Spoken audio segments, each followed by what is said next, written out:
Friends, welcome to Eswari சமையல். இன்னைக்கு வந்து நம்ம ஈஸ்வரி சமையல்ல ஒரு 5 நிமிஷத்துல நல்ல ருசியா ஒரு வெங்காய சட்னி செய்ய போறேங்க. இந்த சட்னி வந்து பாத்தீங்க அப்படின்னா அவ்வளோ ஒரு டேஸ்டா இருக்கும். இது கூடவே வந்து துவரம் பருப்பு தோசை வந்து எப்படி செய்யறது அப்படின்னு பார்க்க போறோங்க. இது ரெண்டுமே வந்து இந்த துவரம் பருப்பு தோசையும் இந்த சட்னியும் ஒரு அட்டகாசமான ஒரு காம்போவா இருக்குங்க. இந்த ரெசிபி வந்து இப்போ எப்படி செய்யலான்ட்டு பார்க்கலாம் வாங்க. இன்னைக்கு வந்துட்டு நம்ம ஈஸியாக செய்யக்கூடிய ஒரு வெங்காய சட்னி தான் செய்ய போகிறோங்க. இந்த வெங்காய சட்னி செய்கிறதுக்கு நான் வெங்காயம், புளி, பூண்டு, மிளகாய், தக்காளி எல்லாமே எடுத்து வச்சுருக்கேங்க. இது அப்படியே நம்ம மிக்ஸி ஜாரில் சேர்த்திக்கலாம். ஒரு சில நேரங்களில் நம்மளுக்கே முடியாமல் இருக்கிற டயத்துலலாம் இந்த சட்னி வந்து ஈஸியாக செஞ்சிடலாங்க. இப்போ நம்ம எடுத்து வச்சுருக்கிற மிளகாய் வந்து சேர்த்திக்கலாங்க. நல்லா கிள்ளி சேர்த்திக்கலாம்.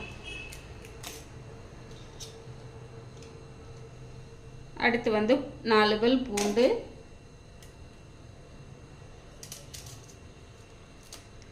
வெங்காயத்தை வந்து அப்படியே கட் பண்ணி சேர்த்திக்கலாங்க.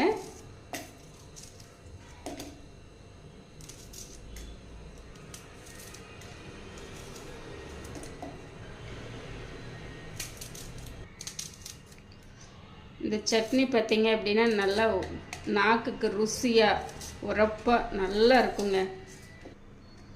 நம்ம வந்து இன்றைக்கி துவரம் பருப்பும் அரிசியும் அரைச்சி எடுத்து வச்சுருக்கோங்க. அதில் தான் இன்றைக்கி வந்து நம்ம தோசை செய்ய போகிறோம். அதுக்கு தான் நம்ம இந்த சட்னி செய்ய போகிறோம்.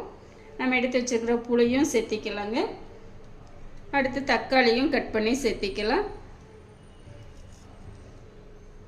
இந்த காம்பு வந்து எடுத்துக்கலாங்க.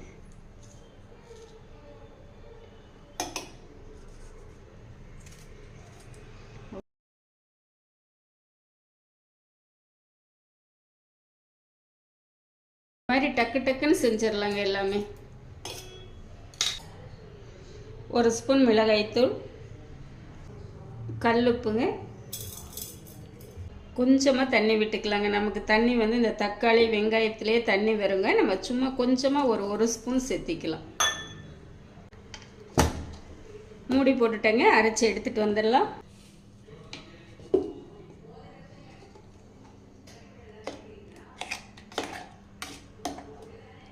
பார்த்தீங்களா, இந்த அளவுக்கு நல்லா அரைச்சி எடுத்துட்டோம். இந்த சட்னிக்கு வந்து இதுக்கு மேலே தண்ணி சேர்த்துனா நல்லா இருக்காதுங்க. இந்த அளவுக்கு இருக்கட்டும். நம்ம சட்னி வந்து ஒரு கப்பில் வந்து எடுத்துகிட்டு வந்துட்டோங்க. இதுக்கு ஒரு தாளிப்பு கொடுத்துடலாம். இந்த சட்னிக்கு வந்து நம்ம கொடுக்கக்கூடிய இந்த தாளிப்பு தானேங்க ரொம்ப முக்கியம். இந்த தாளிப்பு தான் அவ்வளோ டேஸ்ட்டையும் கொடுக்கும். நம்ம சட்னி தாளிக்கிறதுக்கு அடுப்பு ஆன் பண்ணிவிட்டு தாளிப்பு கரண்டி வச்சுட்டோங்க. ஒரு 2 ஸ்பூன் நல்லெண்ணெய் சேர்த்திக்கலாம்.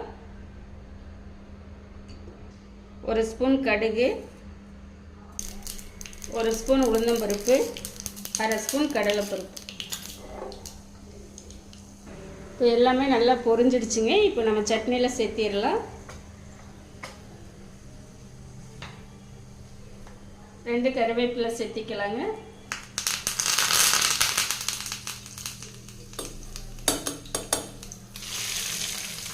விட்டுறலாங்க.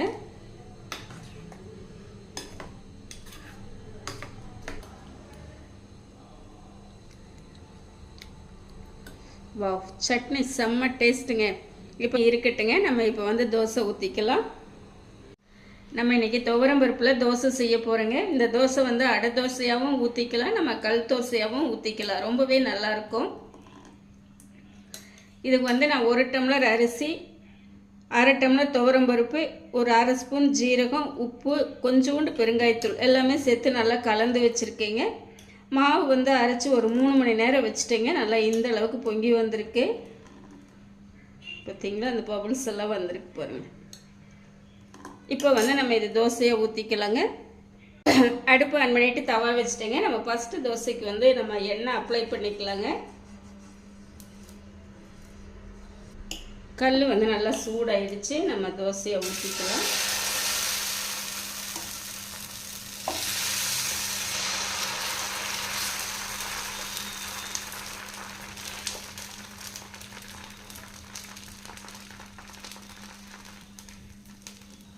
இப்போ சுற்று கொஞ்சம் எண்ணெய் விட்டுக்கலாங்க.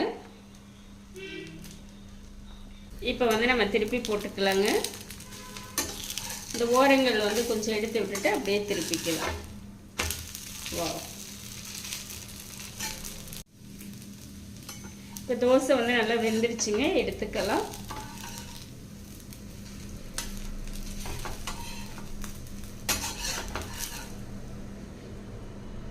நல்லா கல் வந்து நல்லா சூடாயிடுச்சுன்னா கொஞ்சம் தண்ணி தெளித்து விட்டு அப்படியே தொடச்சி விட்டுட்டிங்கன்னா கல் வந்து நார்மல் ஹீட்டுக்கு வந்துடுங்க.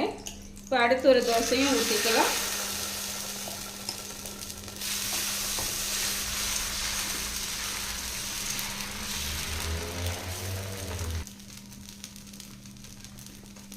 சுற்றி எண்ணெய் விட்டுக்கலாங்க. இப்போ நம்ம தோசை வந்து திருப்பி போட்டுக்கலாங்க. சூப்பருங்க. இப்போ தோசை வந்து வெந்துடுச்சுங்க, எடுத்துக்கலாம்.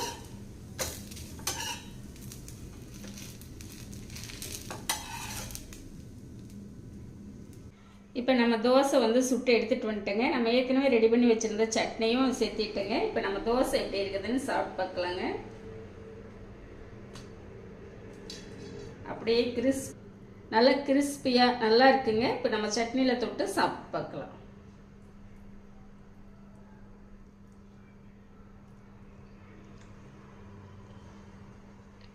இந்த துவரம் பருப்பு தோசைக்கும் இந்த வெங்காய சட்னிக்கும் அவ்வளோ டேஸ்ட்டாக இருக்குதுங்க. இந்த மெத்தடில் நீங்களும் செஞ்சு பாருங்க. நான் செஞ்ச இந்த ரெசிபி வந்து உங்களுக்கு ரொம்பவே பிடிச்சிருக்கும்னு நினைக்கிறேன். இந்த மெத்தடில் நீங்களும் செஞ்சு பார்த்துட்டு எப்படி இருக்குன்னு கமெண்ட் பண்ணுங்க. பிடிச்சிருந்தா லைக் பண்ணி ஷேர் பண்ணுங்க. நம்ம ஈஸ்வரி சமையலை சப்ஸ்கிரைப் பண்ணி வச்சுக்கோங்க. அப்போதான் நான் போடுற வீடியோஸ் உடனுக்குடன் நோட்டிஃபிகேஷனாக வரும். என்னுடைய மற்ற வீடியோஸ் எல்லாமே ஒரு டைம் விசிட் பண்ணி பாருங்க, உங்களுக்கு ரொம்பவே யூஸ்ஃபுல்லாக இருக்கும். தேங்க்ஸ் ஃபார் வாட்சிங்.